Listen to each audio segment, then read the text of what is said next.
Hi കൂട്ടുകാരെ, പുതിയൊരു വീഡിയോയിലേക്ക് എല്ലാവർക്കും സ്വാഗതം. അങ്ങനെ എല്ലാവരുടെയും മുന്നിൽ വെച്ച് ഇനി ഇന്ദ്രജ നന്ദിനിയുടെ കാല് പിടിപ്പിക്കുന്ന ആ ഒരു റിവ്യൂ ആണ് കേട്ടോ പറയുന്നത്. അത് സൂര്യ ചെയ്യിപ്പിക്കുകയാണ് കേട്ടോ. നന്ദിനിയോട് ആ ക്രൂരത പത്മയും ഇന്ദ്രജയും വേദയും കൂടി ചെയ്തതിലാണ് അത് ചെയ്യിപ്പിക്കുന്നത് കേട്ടോ. അങ്ങനെ പതിവ് പോലെ സൂര്യ വരികയാണ്. സൂര്യക്ക് മദ്യം കഴിക്കാൻ കിട്ടുന്നില്ല.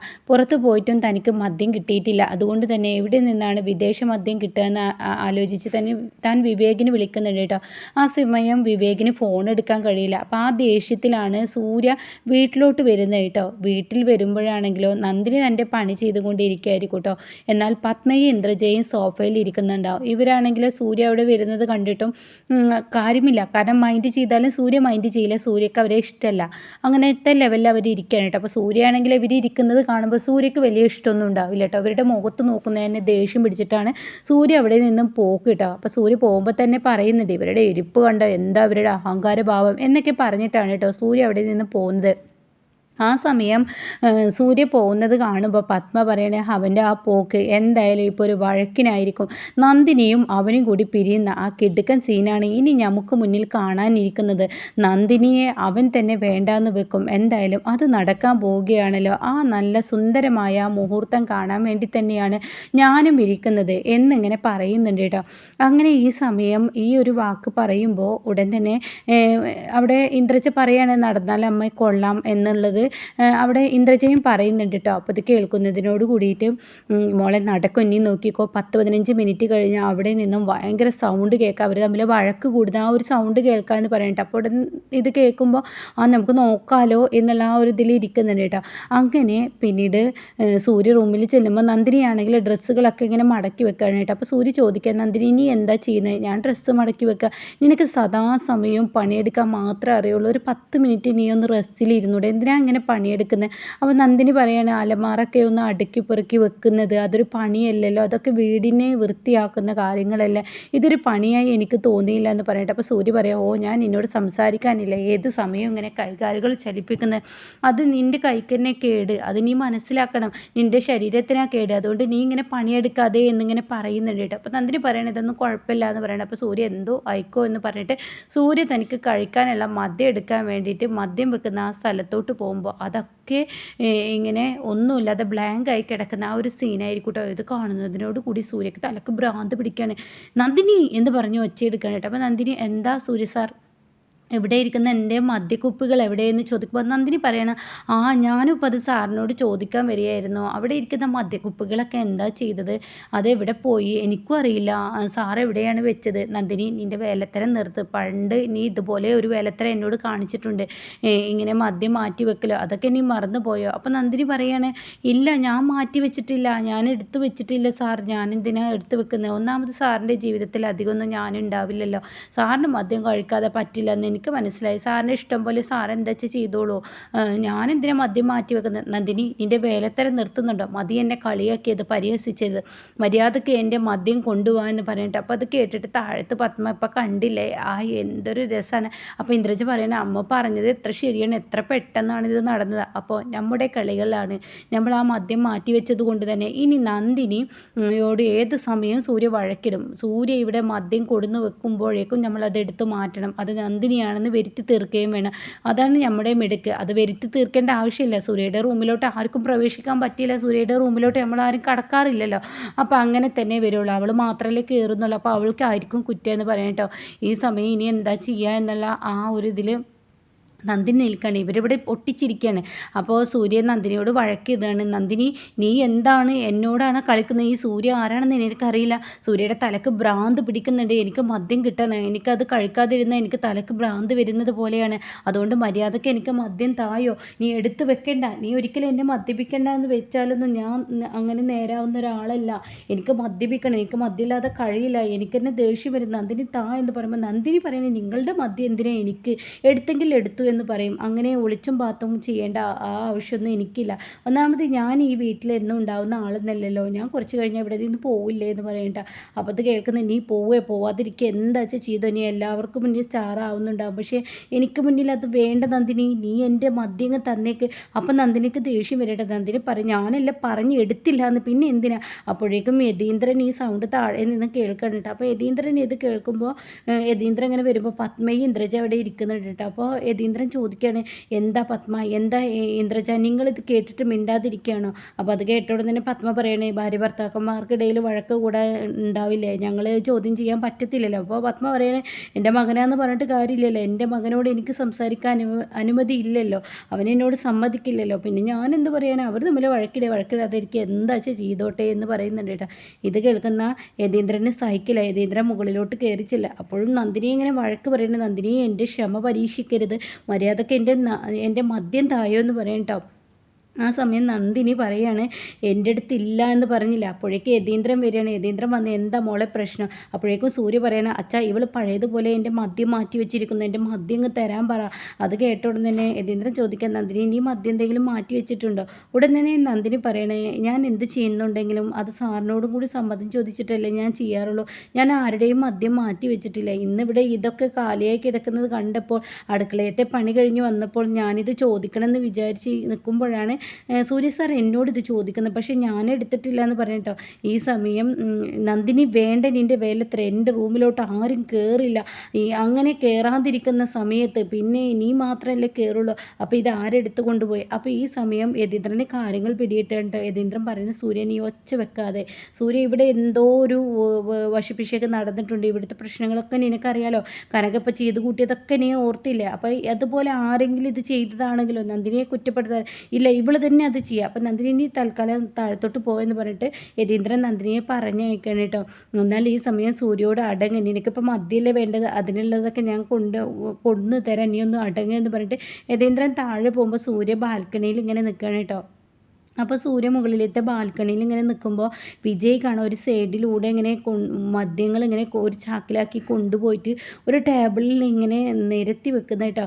എന്നിട്ട് വിജയ് തന്നെ പറയാം ആഹാ എന്തൊരു സുന്ദര നിമിഷം, ഇന്നേ വരെ വിദേശ മദ്യം എൻ്റെ കൈകൊണ്ട് പോലും ഞാൻ തൊട്ടിട്ടില്ല, എൻ്റെ അളയും ഇവിടെ കുടിക്കുന്നുണ്ടെങ്കിൽ ഒരു ഗ്ലാസ് എനിക്ക് തരാറില്ല, എനിക്കിതൊക്കെ കാണുമ്പോൾ കുടിക്കാനാണ് തോന്നുന്നത്, എനിക്കിത് കളയാൻ തോന്നുന്നില്ല, എൻ്റെ ഭാര്യ ഇത് എന്നോട് കളയാൻ പറഞ്ഞിരിക്കുന്നു, എന്നാൽ കളയാൻ എനിക്ക് കഴിയില്ല, ഇത് ഓരോ ദിവസവും ഒളിച്ചും ഞാൻ ഇതിൽ നിന്ന് ഓരോ ദിവസം ഓരോന്ന് കുടിക്കുക എന്നൊക്കെ പറയുമ്പോൾ ഇത് മുകളിൽ നിന്ന് സൂര്യ കാണണം കേട്ടോ. അങ്ങനെ സൂര്യ പുറത്തോട്ട് ഇറങ്ങി വരികയാണ്. അപ്പോൾ ഈ സമയമാണെങ്കിൽ ഇപ്പുറത്തെ സൈഡിൽ ഇവർ മുറ്റത്ത് വന്നിരിക്കുന്നുണ്ടാവും കേട്ടോ, പത്മയും ഇന്ദ്രജയും. ഇവരുടെ സൗണ്ട് കേട്ട് ഇവർ വഴക്കിടുന്ന ആ സൗണ്ട് ആസ്വദിച്ച് ഇവർ പുറത്തിരിക്കുക. അപ്പോൾ ഇന്ദ്രജ പറയണേ ഇപ്പം അവരുടെ സൗണ്ട് കേൾക്കുന്നില്ലല്ലോ അമ്മേ, അവരുടെ വഴക്ക് നിന്നോ, അതൊക്കെ താൽക്കാലികം 5 മിനിറ്റിനേ ഉണ്ടാവുള്ളൂ, നിൻ്റെ അച്ഛൻ ചെന്നതിൻ്റെ ആ ഒരു നിർത്തലാണ്, അത് കഴിഞ്ഞാൽ വീണ്ടും തുടങ്ങും, സൂര്യയല്ല ആള് എന്നൊക്കെ പറയുമ്പോൾ യതീന്ദ്രൻ കാണാൻ താഴോട്ട് വരുന്നത് കേട്ടോ. അങ്ങനെ യതീന്ദ്രൻ ചോദിക്കുകയാണ് പത്മേ നിൻ്റെ മകനും മരുമകളും അല്ലേ ഈ വഴക്കിടുന്നത്. എൻ്റെ മരുമകളെ എനിക്കെന്നാ മരുമകളും ഉണ്ടായത്, എനിക്ക് മരുമകളൊന്നും ഇല്ല, പിന്നെ ഭാര്യ ഭർത്താക്കന്മാരുടെ ഇടയിൽ വഴക്കുണ്ടെങ്കിൽ അത് അവർ തീർത്തോളും, ഞാനതിൽ ഇടപെടാൻ ചെന്നിട്ടുണ്ടെങ്കിൽ എനിക്കായിരിക്കും പിന്നീട് പേര്, ഈ പത്മ ഒന്നിനുമില്ല എന്ന് പറഞ്ഞ് അവിടെ ഇരിക്കണം കേട്ടോ. അങ്ങനെ സൂര്യയാണെങ്കിൽ വിജയുടെ അടുത്തോട്ട് ചെല്ലുക. അപ്പോൾ വിജയാണെങ്കിൽ മദ്യം കണ്ട സന്തോഷത്തിൽ ആ കുപ്പിയോടുക്കനെ ഇങ്ങനെ എടുത്ത് കുടിക്കുകയാണ്. അപ്പോഴേക്കും വിജയുടെ കഴുത്തിനങ്ങ് സൂര്യ പിടിക്കുകയാണ്. അപ്പോൾ സൂര്യ ചോദിക്കുകയാണ് ഇത് എവിടുന്നാണ് നിനക്ക് മദ്യം കിട്ടിയത്, ഇതൊക്കെ ഞാൻ കുടിക്കുന്നതാണല്ലോ. അയ്യോ അത് പിന്നെ എന്ന് പറഞ്ഞിട്ട് നിന്നോട് ചോദിച്ചതിന് മറുപടി പറയും, ഈ മദ്യം എവിടുന്ന് നിനക്ക് കിട്ടി, ഇത് നിനക്ക് കുടിക്കണം, എനിക്കത് കുടിക്കണം. അപ്പോൾ കുടിച്ചിട്ടുള്ള ആ ഒരു ഹരത്തിൽ നിൽക്കുകയാണ്, ഏകദേശം തൻ്റെ ബുദ്ധിയുടെ വെളിവ് നഷ്ടപ്പെട്ടതും കൊണ്ട് ഇരിക്കുകയാണ്. ആ സമയം നിനക്കിത് കുടിക്കണം, കുടിക്കണം, ഇതാരാ നിനക്ക് തന്നത്, ഇതെൻ്റെ ഭാര്യ തന്നതാണ്, ഇന്ദ്രജ തന്നതാണ്, ഇതൊക്കെ അവൾ എവിടുന്നോ വിദേശത്ത് നിന്ന് കൊണ്ടുവന്ന വിദേശ മദ്യം എന്നൊക്കെ അവൾ പറയുന്നത്, അത് എന്തായാലും ഞാൻ ഇന്നേ വരെ കുടിച്ചിട്ടില്ല, ഞാൻ കുടിക്കട്ടെ, ഇത് എവിടുന്ന് കിട്ടി, അവൾ എവിടുന്നോ വരുത്തിച്ചതാണെന്ന് എന്നോട് പറഞ്ഞത്. അങ്ങനെ ഈ ഒരു മദ്യം ഇങ്ങനെ കുടിക്കുകയാണ്. ശരി നീ കുടിച്ചോ എന്നും എൻ്റെ കൂടെ വന്നേന്ന് പറഞ്ഞിട്ട് അവിടെ നിന്ന് സൂര്യ കഴുത്തിന് വിജയുടെ പിടിച്ചിട്ട്, വിജയാണെങ്കിൽ അപ്പോഴേക്കും 3-4 കുപ്പി മദ്യങ്ങൾ അതിൽ നിന്ന് എടുത്തിട്ടുണ്ടാവും, അതൊക്കെ കൈക്കൽ വെച്ചിട്ട് ഇങ്ങനെ അകത്തോട്ട് വരിക. അപ്പോഴേക്കും അവിടെ ഇങ്ങനെ വിജയനെ പിടിച്ചു വരികയാണ്. അച്ഛാ അച്ഛാ എന്ന് പറഞ്ഞിട്ട് സൂര്യ വിളിക്കുക. അപ്പോൾ യതീന്ദ്രൻ എന്താടാ എന്ന് ചോദിക്കുമ്പോഴേക്കും എവിടെ ഇവിടുത്തെ റാണി എവിടെ, ഇവിടുത്തെ റാണിയെ വിളിക്കുക. അപ്പോൾ പത്മ എത്താണ് കേട്ടോ. അപ്പോഴേക്കും ഇന്ദ്രജയും വേദയൊക്കെ വന്നിരിക്കുകയാണ്. അങ്ങനെ പിന്നീട് കാണുന്ന കാഴ്ച ഇവർ വിജയുടെ കയ്യിൽ കുറേ മദ്യവും വിജയ ബോധമില്ലാത്ത ഒരവസ്ഥയിലായിരിക്കും കേട്ടോ. അപ്പോൾ വിജയോട് പറയാണ്, മര്യാദക്ക് പറയ് അളിയൻ, എൻ്റെ പൊന്നാരളിയ ഇവിടുത്തെ സത്യങ്ങളൊന്ന് വിളിച്ച് പറയാം.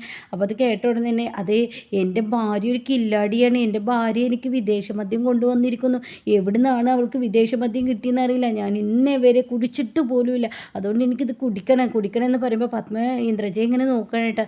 ഈ സമയം ഇന്ദ്രജ ആകെ പെട്ടു എന്നുള്ള ലെവലിൽ നിൽക്കുകയാണ്. അപ്പോഴാണ് നന്ദിനി എന്ന് പറഞ്ഞിട്ട് സൂര്യ വിളിക്കുന്നത്. അപ്പോൾ നന്ദിനി അങ്ങോട്ടേക്ക് വരികയാണ് കേട്ടോ. അപ്പോൾ നന്ദിനിക്കാണെങ്കിൽ നല്ല ദേഷ്യമുണ്ട്, കാര്യമില്ലാതെ തന്നെ വഴക്ക് പറഞ്ഞ ദേഷ്യത്തിലാണ് നന്ദിനി നിൽക്കുന്നത്. അപ്പോൾ രാജു എത്തി കേട്ടോ. അപ്പോൾ ഇവിടെ യതീന്ദ്രൻ ചോദിക്കുക, എന്താ സൂര്യ നീ കാണിക്കുന്നത്, പറയടോ അളിയ എന്ന് പറഞ്ഞിട്ട് വിജയോട് പറയാൻ വേണ്ടി പറയാം. അപ്പോൾ വിജയ് പറയണേ, ഞാൻ ഇന്നവരെ കുടിച്ചിട്ടില്ല, നല്ല മദ്യം എനിക്ക് എന്തോരം ഇഷ്ടപ്പെട്ടു, അളിന് വേണമെങ്കിൽ എൻ്റെ ഭാര്യയോട് പറഞ്ഞാൽ മതി, എൻ്റെ ഭാര്യ എവിടെ നിന്ന് വെച്ചാൽ കൊണ്ടുവരും. അപ്പോൾ ഉടൻ തന്നെ സൂര്യ പറയണേ, അതെ ഇന്ദ്രജ്, ഈ ലോകത്ത് എവിടെ ഏത് രാജ്യത്ത് എവിടെ വിദേശ മദ്യം കിട്ടും എന്നുള്ള അറിയുന്ന ഒരാളാണ് ഞാൻ, അതുകൊണ്ട് എൻ്റെ അടുത്ത് ഇല്ലാത്ത കോണ്ടാക്റ്റുകളില്ല, അതുകൊണ്ട് ഞാൻ അറിയാതെ ഒരു വിദേശ മദ്യം എനിക്ക് കൊണ്ടുതരുന്ന ആൾ ആരാണ്, മര്യാദക്ക് പറയടി എന്ന് പറയുമ്പോൾ അത് പിന്നെ എന്ന് പറഞ്ഞിട്ട് ഇങ്ങനെ വിൽക്കാൻ കേട്ടോ. അപ്പോഴേക്കും വിജയാണെങ്കിലും ലെവലില്ലാതെ ഇങ്ങനെ കുടിച്ചുകൊണ്ടിരിക്കുകയാണ്. വിജയ്ക്ക് ബോധം പറഞ്ഞുകൊണ്ടിരിക്കുക. വിജയ് പറയണേ, എൻ്റെ ഭാര്യ ആദ്യമായി എനിക്കൊരു നല്ല കാര്യം ചെയ്തു തന്നു, എന്തൊരു രസകരമായ മദ്യമാണിത്, എന്തൊരു സുഖമാണിത്, കുടിക്കുമ്പോൾ ഒരു പ്രത്യേക എനർജി കിട്ടുന്നു എന്നൊക്കെ ഇങ്ങനെ അയാൾ പറയുന്നുണ്ട് കേട്ടോ. അപ്പോഴേക്കും പത്മ എന്താ ചെയ്യേണ്ടതെന്ന് അറിയാതെ പത്മ നിൽക്കണം കേട്ടോ. അങ്ങനെ ഈ സമയം ഇന്ദ്രജയോട് ചോദിക്കുകയാണ്, മര്യാദക്ക് പറയടി, എൻ്റെ റൂമിലിരിക്കുന്ന മദ്യം ആര് പറഞ്ഞിട്ടാണ് നീ എടുത്തു കൊണ്ടുവന്നത്, മര്യാദക്ക് പറയടി. അപ്പോൾ ഇത് കേൾക്കുന്ന ഇന്ദ്രജ, അത് പിന്നെ ഞാൻ നീ വാങ്ങിയതാണെങ്കിൽ ആ ആളുടെ നമ്പർ എനിക്ക് താടി. അത് കേൾക്കുന്ന ഇന്ദ്രജയ്ക്ക് ഒന്നും പറയാൻ കഴിയുന്നില്ല കേട്ടോ. അപ്പോഴേക്കും ഇന്ദ്രജയുടെ കരണക്കുറ്റി നോക്കി ഒന്നങ്ങ് സൂര്യ കൊടുക്കുകയാണ്. തെണ്ടിത്തരം ചെയ്തതും പോരാ, എന്നിട്ട് ചിലക്കുന്നൊക്കെ എന്നിട്ട് എൻ്റെ ഭാര്യയെയും എന്നെയും തെറ്റിക്കാനുള്ള ഈ തന്ത്രം നിനക്ക് ആരാടി പറഞ്ഞു തന്നത്, ഇവിടുത്തെ റാണിയാണോ, ഞാനും എൻ്റെ ഭാര്യയും തമ്മിൽ വഴക്കിട്ട് ഈ മദ്യത്തിൻ്റെ പേരിൽ വഴക്കിട്ട് അവളെ ഞാൻ ഒഴിവാക്കുമെന്ന് നീ കരുതിയോ, എന്നാൽ ഞാൻ അവളെ ഒഴിവാക്കില്ല, എന്തിൻ്റെ പേരിലാണെങ്കിലും അവൾ എൻ്റെ കൂടെ തന്നെ നിൽക്കും, അതുകൊണ്ട് അവളോട് നീ ചെയ്ത തെറ്റിന് എല്ലാവർക്കും മുന്നിൽ വെച്ച് നീ ഇപ്പോൾ ഈ നിമിഷം അവളുടെ കാലിൽ നീ പിടിക്കണം, അവളെ ഞാൻ ചീത്ത പറഞ്ഞതിൻ്റെ പേരിൽ നീ വേണം അവളെ ചീത്ത പറയാനുള്ള തെറ്റിദ്ധാരണ ഉണ്ടാക്കിയത് നീയാണല്ലോ, അപ്പോൾ അതുകൊണ്ട് നീ അവളുടെ കാല് പിടിക്കണം എന്ന് പറഞ്ഞ് നന്ദിനിയുടെ മുന്നിലോട്ട് ഇന്ദ്രജയോട് പോകാൻ പറയാം. അപ്പോൾ ഇന്ദ്രജ കാല് പിടിക്കാൻ മടിച്ച് നിൽക്കുമ്പോൾ പത്മ അവിടെ ഇന്ദ്രജയെ സഹായിക്കാൻ എത്തില്ല. കാരണം തൻ്റെ മകൻ്റെ സ്വഭാവം നന്നായി പത്മക്കും അറിയാം. അതുകൊണ്ട് തന്നെ തന്നെ കൊണ്ട് പോലും ഒരു പക്ഷേ കാല് പിടിപ്പിക്കാൻ മടിക്കില്ല സൂര്യ. അതുകൊണ്ട് തന്നെ അവിടെ മിണ്ടാതെ നിൽക്കുകയാണ്. അപ്പോൾ യതീന്ദ്രൻ പറയണേ, എന്താടി നോക്കി നിൽക്കുന്നത്, മര്യാദക്ക് പിടിക്കടേ, ഒരു ഭാര്യ ഭർത്താക്കന്മാർക്കിടയിലുള്ള ഒരു പ്രശ്നം നീ ഇത്രയും വലുതാക്കി, അവരുടെ ഇടയിൽ ഒരു പ്രശ്നമില്ലാത്ത നീ അവരുടെ റൂമിൽ കയറി ആരും കാണാതെ സൂര്യയുടെ മദ്യം ഒഴിവാക്കി നീ നന്ദിനിയും സൂര്യയുമായി തെറ്റിക്കാൻ ശ്രമിച്ചത്, നീ നന്ദിനിയുടെ കാല് പിടിക്കണം, നന്ദിനിക്കാണ് വഴക്കേട്ടെ, അതിന് നീ സോറി പറയണമെന്ന് പറയണം. അങ്ങനെ ഇന്ദ്രജ ചെന്ന് നന്ദിനിയുടെ കാല് പിടിച്ചിട്ട് നന്ദിനി സോറി എന്ന് പറയാം. അപ്പോഴേക്കും കാലിൽ കുമ്പിടുമ്പോഴേക്കും നന്ദിനി പെട്ടെന്ന് അത് വേണ്ട നന്ദിനി നീ മിണ്ടാതിരിക്കുന്നു. അപ്പോഴേക്കും സൂര്യ പറയണം. അങ്ങനെ നന്ദിനിയോട് സോറി പറയാൻ കേട്ടോ. എന്നാൽ ഇത് തനിക്ക് സഹിക്കാൻ കഴിയാത്ത അത്രയും വലിയ അപമാനമാണ് തനിക്ക് കിട്ടിയിരിക്കുന്നത്. അതുകൊണ്ട് തന്നെ ഇന്ദ്രജയ്ക്ക് ഭ്രാന്ത് പിടിക്കാൻ കേട്ടോ. ഇന്ദ്രജയ്ക്ക് തലക്ക് ഭ്രാന്ത് കയറുകയാണ്. തനിക്ക് ഒരിക്കലും അംഗീകരിക്കാൻ കഴിയുന്നില്ല. അങ്ങനെ പത്മയുടെ മുന്നിൽ ചെന്നിട്ട് പറയണം, അമ്മേ എനിക്ക് ഓർക്കാനേ വയ്യ, ഒരു വേലക്കാരി പെണ്ണിൻ്റെ കാല് ഞാൻ പിടിക്കേണ്ടി വന്നില്ല, എന്തൊരു അവസ്ഥയാണ് എൻ്റെ എന്നൊക്കെ പറഞ്ഞിട്ട് ഇന്ദ്രജ പത്മയുടെ മുന്നിൽ വന്ന് കരയുമ്പോൾ പത്മക്ക് ഒന്നും മിണ്ടാനാവില്ല കേട്ടോ. അപ്പോൾ ഇങ്ങനെയുള്ള അപ്കമിങ് റിവ്യൂ കേൾക്കാൻ താല്പര്യമുള്ളവർ ചാനൽ സബ്സ്ക്രൈബ് ചെയ്തിട്ടാൽ ഞാനിടുന്ന വീഡിയോയുടെ നോട്ടിഫിക്കേഷൻ എനിക്ക് ലഭിക്കും കേട്ടോ.